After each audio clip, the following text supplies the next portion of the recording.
नमस्कार। Janaki FM 106 megahertz Janaki समाचार में अपने के स्वागत है। राजन से सुनल जाओ समाचार।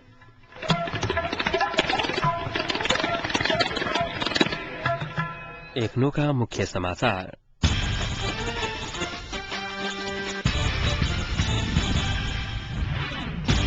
सिंघाड़ा खेती का धनुषा किसान सब निक आमदनी करा सफल। मोहतरी जिला के बर्दीवास एक स्थित चिहान दड़ा में सामुदायिक वन में आइभोर हत्या कर गेल एक लाश बरामद। सरलाही के लालबंदी में रहल जनज्योति उच्च माध्यमिक विद्यालय अपन स्वामित्व में रहल बाजार के बात खाली कर व्यापारी सबके दलक निर्देशन। स्वास्थ्य क्षेत्र में जनशक्ति के अभाव रहल स्वास्थ्य मंत्री के कहब। जनकपुर चर्चित होटल मानकी में एक भारतीय के रहस्यमय तरीका से मृत्यु। यौन दुर्व्यवहार में पड़ल सैनिक सब संग माफी मांगलक ऑस्ट्रेलिया सरकार।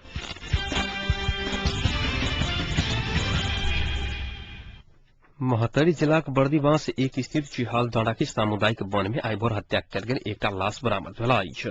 हत्या कर गेल लाश सुनसरी बराह क्षेत्र 4 के 35 वर्षीय लोक बहादुर भट्टराई के रहल इलाका प्रहरी कार्यालय बर्दीवास जनौलक अछि। लाश नजदीक एक झोल आ पाउडर में रहल 3 सीसी कृषि विषादी सेहो भेटल अछि। मुदा हत्या के कारण खुजम नहीं सकल प्रहरी निरीक्षक बाबूराम खड़का जानकारी देने छलखिन। मृतक के संग जय बागेश्वरी बसक टिकट भेटल छल। टिकट अनुसार बांके के कोहलपुर से सुनसरी के झुमका दिश जा रहल छल। बर्दीवास स्थित इलाका प्रहरी कार्यालय के प्रहरी निरीक्षक खड़का के अनुसार जींस के नीला पैंट तथा काला उज्जर धरका रहल शर्ट लेले लगौनी मृतक के साथ में रहल कारी रंगक झोरा से 3 खेली सूर्या सिगरेट बरामद भेल छल।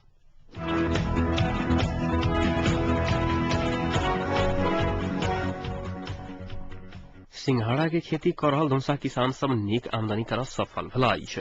जनकपुर नगरपालिका वार्ड नंबर 8 स्थित 31 कट्ठा जगह में कयल गेल खेती से प्रतिदिन करीब 50 किलो से बेसी सिंघाड़ा उत्पादन भ रहल अछि। खेत में सब व्यापारी सब उक्त सिंघाड़ा प्रति किलो 40 से 50 रुपया में कीन के खुदरा व्यापारी सब प्रति किलो 80 रुपया के दर से बेच रहल अछि।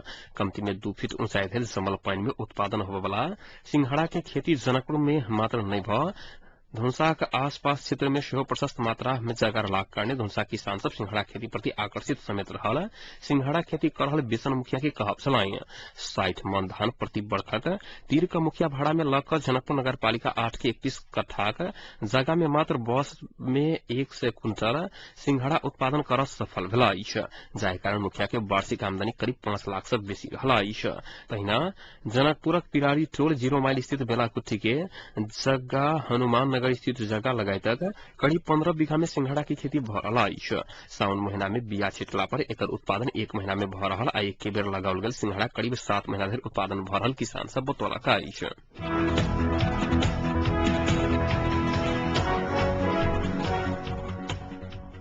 सरलाही के लालबंदी में रहल जनज्योति उच्च माध्यमिक विद्यालय अपन स्वामित्व में रहल बाजार के बात खाली कर व्यापारी सबके निर्देशन देलक अछि। बाजार में आवत जावत कर समस्या होबय लगला के बाद व्यापारी सब संचालन कने सबके बात खाली कर निर्देशन देलक अछि। बाजार संयोजक टीका प्रसाद चौलागाई द्वारा जारी कयल गेल निर्देशन में व्यापारी सब 2 फीट से बेसी पेटी सब बाहर सामान फैलाला कारणे व्यापार व्यवसाय कर रहल सबके तत्काल एहन काज बंद कर आग्रह कयल गेल अछि। 2 फीट से बेसी बाहर सामान फैलाला कारणे पूर्ण रूप में निषेध कयल गेल आ अथेर कयल गेल तऽ 200 से 100 रुपया जरिमाना कयल जायत संयोजक चौलागाई जानकारी देने छलखिन। बाजार में आवाजावत करय वाला पैदल यात्री तथा सामान ढुआनी कर रहल ठेला रिक्शा लगायत यातायात के साधन के अवरोध पहुंचाकर बाजार के वातावरण में समेत नकारात्मक असर पड़लाक कारणे एहन निर्णय करय पड़ल बाजार व्यवस्थापन समिति जनौलक अछि।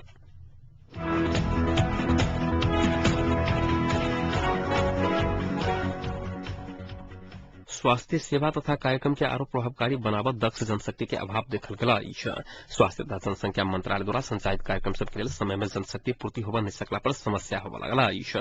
मंत्रालय के चिकित्सक, स्वास्थ्य सहायक, सह परिचालिका, लैब में काज कर लगायत के क्षेत्र में करीब 11,000 प्राविधिक जनशक्ति के आवश्यकता रहल छल। जनशक्ति के अभाव होबय लगला के बाद मंत्रालय लोक सेवा आयोग की स्वीकृति लग करार में भरना प्रक्रिया शुरू सेहो क चुकल अछि। मंत्रालय द्वारा चालू स्वास्थ्य सेवा तथा कार्यक्रम सबके वार्षिक समीक्षा कर आयोजित कार्यक्रम में उक्त जानकारी देल गेल छल। स्वास्थ्य सेवा विभाग द्वारा आयोजित 3 दिनक समीक्षा बैसार में सब विकास क्षेत्रक स्वास्थ्य सेवा के अवस्था लगायतक अस्पताल तथा स्वास्थ्य चौकी के सेवा प्रवाह विषय में विमर्श कयल गेल। संगहि आम सुरक्षा कार्यक्रम, प्रसूति तथा प्रजनन सेवा, HIV, औरो लगायतक रोग के नियंत्रण के विषय में सेहो समीक्षा करत।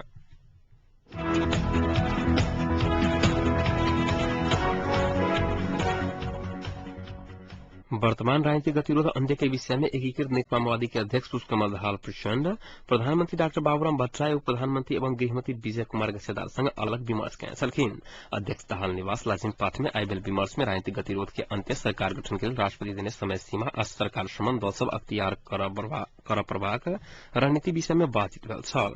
मंत्रिपरिषदक बैसार सह आ सरकार सम्बन्ध दल सबके गठबंधन संयुक्त लोकतांत्रिक गणतांत्रिक गठबंधन से राष्ट्रपति के पछिल्का वक्तव्य के असंवैधानिक अंतरिम संविधान के मर्म आ भावना विपरीत भेल ठहर क चुकल अवस्था में हुनका सब बीच विमर्श भेल। एकीकृत नेकपा माओवादी अध्यक्ष दाहाल सहयोगी शिव खकुरेल जानकारी देने छलखिन। हुनका सब बीच राजनीतिक निकास के विषय में विमर्श केन्द्रित रहल आ सहमति के लेल अधिकतम प्रयास करऽ के सहमति भेल बताओल गेल अछि।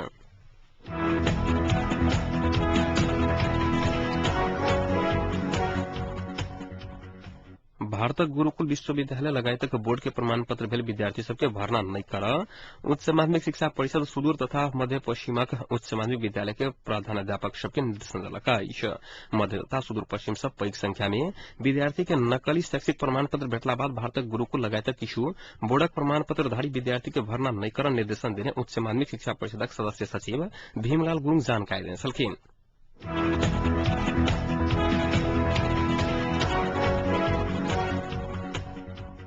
राष्ट्रीय सरकारक लेल नेपाली कांग्रेसक नेतृत्व स्वीकार कर सभापति सुशील कोइराला एकीकृत नेकपा माओवादी के अध्यक्ष पुष्पकमल दाहाल प्रचण्ड के आग्रह कैं छलखिन।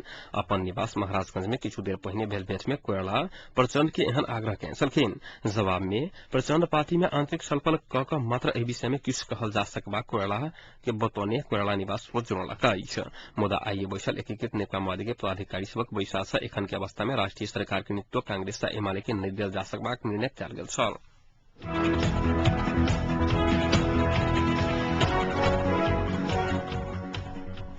जनकपुरक चर्चित मानकी होटल में एकटा व्यक्ति के रहस्यमय तरीका से मृत्यु भेल अछि। मानकी होटल के कोठली नंबर 201 में एकटा भारतीय नागरिक के रहस्यमय तरीका से मृत्यु भेल छैक। भारतक कर्नाटक राज्य के अंदाजी 46 वर्षीय लिंगराज नामक पुरुषक आइ भिनसर मृत अवस्था में बरामद भेल पुलिस जनौलक अछि। धनुषाक प्रहरी निरीक्षक गोविंदपुरी के अनुसार कोठली से मृत व्यक्ति के पासपोर्ट के संगे अन्य कागजात सब सेहो बरामद भेल अछि। बरामद कागजात सबक अनुसार लिंगराज कतारक एकटा कंस्ट्रक्शन कंपनी में मैनेजर पद में कार्यरत छल। काल्हि दिनक 1 बजे होटल में रहबा लेल आयल ओ व्यक्ति राति में खाना खाकर अपन कोठली में सुतबा लेल गेल रहे पुलिस जनौलक अछि। आइ भिनसर कोठली नहि खुजलाक बाद होटल कर्मचारी पुलिस के खबर केने छल, जकर बाद पुलिस ओहि कोठली में जाकर ओ व्यक्ति के मृत अवस्था में देखल गेल। प्रहरी निरीक्षक पुलिस जानकारी देने छलखिन।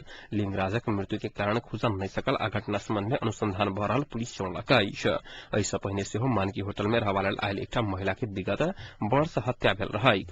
ओहि महिलाक हत्या में संलग्न झपा जिलाक एक गोटे के पूर्व पक्ष के लिए एखन जिला में राखल गेल अछि।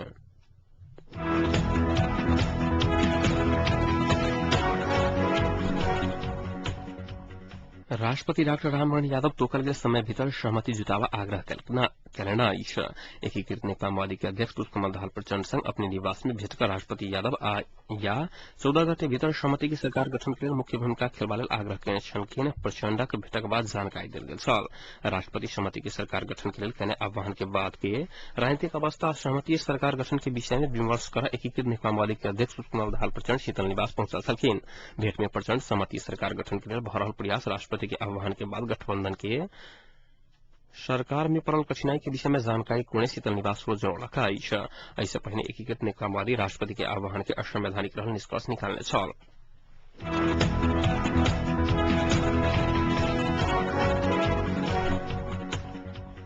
मधेसी जनता फोरम लोकतांत्रिक के अध्यक्ष तथा गृहमंत्री विजय कुमार गच्चेदार कांग्रेस के दिशा सभापति सुशील कोइराला प्रधानमंत्री बनता अपना सबके कोनो आपत्ति नहीं रहल बतौने छलखिन।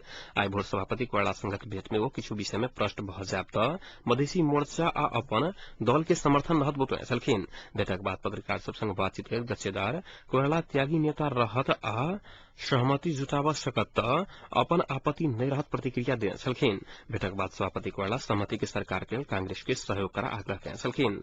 आइए भोर कांग्रेस सभापति कोइराला संग नेपालक लेल अमेरिकी राजदूत पीटर बोडे भेंट कयने छलखिन। भेंट में अमेरिकी राजदूत बोडे पछिल्का राजनीतिक अवस्था आ दल सब बीच के विमर्श के विषय में उत्सुकता रखने छलखिन। सभापति कोइराला जल्दी सहमति जुटा के विश्वास दियोने छलखिन।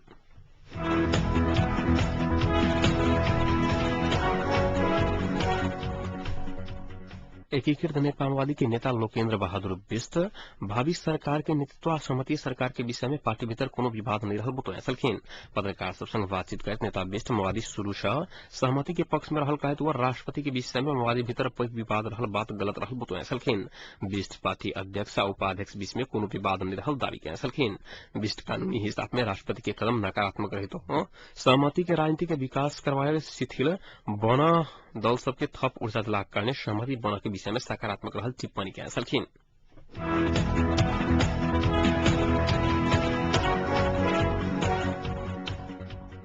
सिंधुली के अरुणा ठाकुर गाविस के 2017 साल जेठ 5 गते खुला दिशामुक्त क्षेत्र घोषणा कयल जायत बताओल गेल अछि।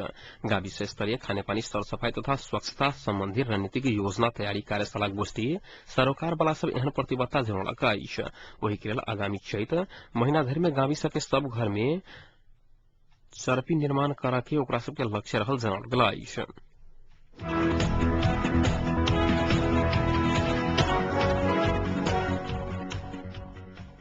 अब एक अंतर्राष्ट्रीय प्रसंग ऑस्ट्रेलिया सरकार यौन दुर्व्यवहार में पड़ल सैनिक सब संग माफी मांगलक अछि। एक अनुसंधान में सैनिक दुर्व्यवहार में शिकार भेल पुष्टि भेलाक बाद सरकार माफी मांगने अछि। रक्षा मंत्री स्टेफन स्टिमिट शारीरिक मानसिक यातना यौन दुर्व्यवहार गलत रहल कहत अपना के स्वीकार नहीं हत बतौने छलखिन।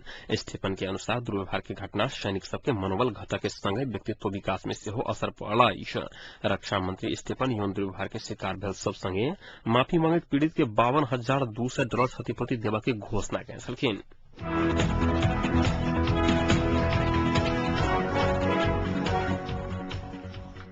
अब तापक्रम एखन सनकपुरक तापक्रम 26 डिग्री सेल्सियस रहल अछि।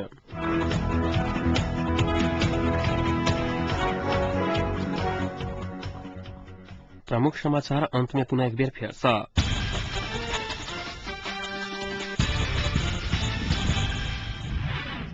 सिंघाड़ा खेती का धनुषा किसान सब नीक आमदनी करा सफल। महतरी जिला के बर्दीवास एक स्थित चिहानदारा में सामुदायिक वन में आइ भोर हत्या कयल गेल एकटा लाश बरामद। सरलाही के लालबंदी में रहल जनज्योति उच्च माध्यमिक विद्यालय अपन स्वामित्व में रहल बाजार के बाद खाली करब व्यापारी सबके देलक निर्देशन। स्वास्थ्य क्षेत्र में जनशक्ति के अभाव रहल स्वास्थ्य मंत्री के कहब। जनकपुरक चर्चित होटल मानकी में एक भारतीय के रहस्यमय तरीका से मृत्यु आ यौन दुर्व्यवहार में पड़ल सैनिक सब संग माफी मांगलक ऑस्ट्रेलिया सरकार। अहिक संग एखनुका जानकी समाचार इतै सम्पन्न होइत अछि। पुनः जानकी समाचार संग 9:55 में उपस्थित भेटा करब। ताधरि के लिए सुनते जानकी FM 106 मेगाहर्ट्ज। नमस्कार।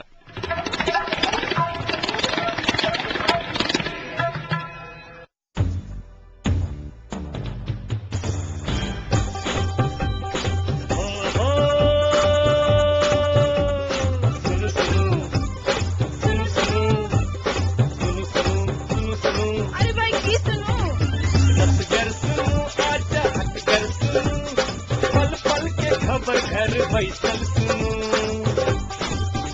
जानकी कहीं सबके मन माफी कपन बात ऐसा सुनो जानकी कहीं सबके मन माफी कपन बात ऐसा सुनो। मिथिलांचल गर्व जानकी FM 106 मेगाहर्ट्ज।